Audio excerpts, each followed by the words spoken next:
എന്നാൽ സിയോൻ മലയിൽ രക്ഷ പ്രാപിച്ച കുറേ പേർ ഉണ്ടായിരിക്കും.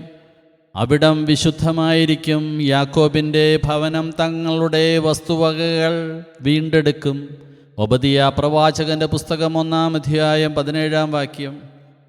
ശാരീരികമായ കണ്ണുകൾ കാണുന്നില്ലെങ്കിലും വിശുദ്ധരാണ് നമ്മെ എപ്പോഴും സ്വർഗയാത്രയിൽ ആവശ്യമായ ബന്ധങ്ങളിലേക്ക് ഐക്യപ്പെടുത്തുക. ഇന്നത്തെ തിരുനാൾ ആഘോഷിക്കുന്ന വിശുദ്ധ ഹെലേന രാജ്ഞി കർത്താവിൻ്റെ കുരിശും മറ്റ് തിരുശേഷിപ്പുകളും കണ്ടെത്തി. ആ തീഷ്ണതയിൽ നമുക്ക് അലിഞ്ഞു ചേരാം. വിശുദ്ധ ഹെലേന രാജ്ഞി നന്ദി. സകല വിശുദ്ധരെ നന്ദി. തിരുസഭയ്ക്ക് വേണ്ടി പ്രാർത്ഥിക്കണമേ.